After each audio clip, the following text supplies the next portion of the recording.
Oke, teman-teman semua, saya itu sebenarnya waktu bikin kayak 1 hari 1 buku sama 1000 hari ke depan tuh kayak punya kayak punya game gini, kayak wah aku semuanya harus buku luar negeri gitu, semuanya harus buku fisik gitu. Ternyata ketika mulai kejar-kejaran sehari satu di jalan, naik pesawat dan seterusnya, itu tiba-tiba kayak sama mood juga ya, kayak kita lagi pengen baca buku apa, kan kita nggak pengen juga kayak hidup kita setiap hari buku bisnis gitu. Akhirnya saya sekarang kayak ngilangin semua ego saya tadi gitu. Jadi yang awalnya buku bahasa Inggris, bahasa Indonesia nggak apa-apa juga, banyak buku bahasa Indonesia bagus gitu kan. Kemudian ketika bilang fisik gitu, ketika wah gila kalau traveling harus bawa 10 buku, 20 buku gitu, kayak yang bakal berat banget, pakai ebook nggak apa-apa. Kemarin beberapa pakai ebook gitu kan, sehingga bisa dibaca sambil jalan, nggak perlu berat. Termasuk yang ini misalnya buku kemarin awalnya nggak pengen novel, karena saya senang baca novel juga, tapi kayak kemarin nggak usah, tapi ya udahlah, sekarang saya jadi diri saya aja, apapun yang mau saya sharing aja, karena niatnya juga untuk sharing kan. Kenapa harus di skenarioin dan seterusnya, lebih kayak mengalir aja. Sekarang lagi baca buku ini, ya udah ini adalah buku judulnya Taipan, The Winner Takes It All gitu. The Winners Take It All. Ini buku ketiga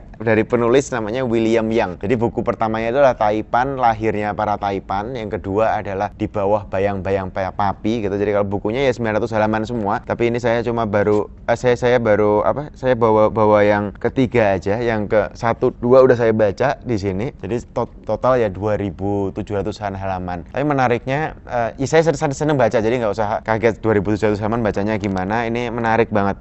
Jadi singkat cerita, ini buku apa sih? Ini buku fiksi, ngakunya. Tapi kalau bagi yang kita ngikutin, kita kayak ini nyontek banget kisah hidup konglomerat itulah, yakin nggak mungkin enggak. Semuanya mirip, tanggal lahirnya, kotanya, tahunnya, bisnisnya, lokasinya, jumlah anaknya, kemudian kejadian-kejadian di tahun-tahun itu. Ini kayaknya kisah nyata gitu. Kayaknya gitu kan.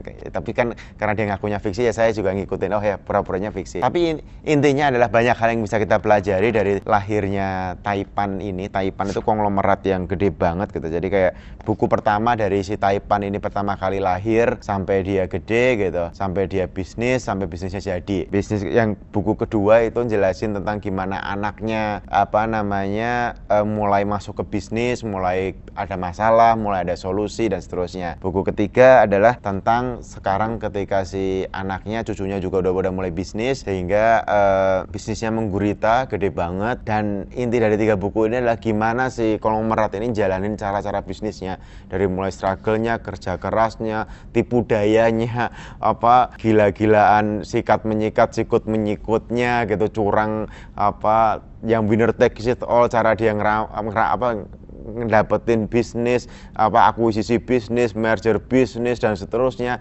financial engineering diceritain di sini. Dan kejadian yang dia pakai pun mirip-mirip semua. Artinya kalau di sini Bima Sena Club Hotel Dharma Wangsa gitu, itu kayak yang fotonya itu juga gitu, ketika dia misalnya ngomongin kejadian krisis moneter gitu, kita ngomongin ada pembakaran hotel dan seterusnya nih, foto-fotonya kerusuhan 98, semuanya dijelaskan dalam konteks seakan-akan ini semua adalah asli faktanya. Terus kemudian dia cuma naruh nama-nama tokoh fiksi gitulah. Tapi jadi saya belajar, kalau zaman penjajahan Belanda bisnis tuh kayak gini. Terus ketika kita bisnis sama Belanda, Jepang masuk, game over bisnis kita. Ketika sama Jepang, Indonesia merdeka, game over bisnis kita. Ada Gunting Syarifuddin, game over. Ada Pakto 88 bisa bikin bank. Waktu krisis moneter ternyata yang bikin krisis orang-orang ini dan seterusnya gitu. Ternyata kebijakan presiden, menteri saat itu seperti itu gitu. Atau misalnya bisnis itu ternyata tuh dulu jatuhnya karena itu, atau dia naiknya karena itu gitu. Jadi ini bagi teman-teman yang pengen sedikit dapat gambaran tentang sejarah ekonomi Indonesia 100 tahun terakhir atau dari awal 1900-an, itu very recommended untuk ketawa aja sih. Gitu ternyata, gitu cara. Ada orang akuisisi bank, ada orang cara bikin duit, ada orang cara dapetin utang gila-gilaan, BLBI dan seterusnya. Itu kayak yang diceritakan dengan detail tanpa tedeng aling-aling apapun, tanpa ada yang disensor apapun, karena William Yang bilang ini adalah novel, sehingga dia cuek banget sih. Aku belum pernah ketemu juga sama William Yang. Jadi kalau di sini depannya tulisannya sebuah novel sejarah, jadi menarik. Dia bilang novel tapi ada kata sejarahnya. Jadi memang banyak sekali yang mirip sama kehidupan ekonomi di Indonesia selama 100 tahun terakhir. Jadi kalau kita mau kayak ngelihat 100 tahun ke depan, 3 buku ini recommended karena kayak kita ngelihat 100 tahun terakhir.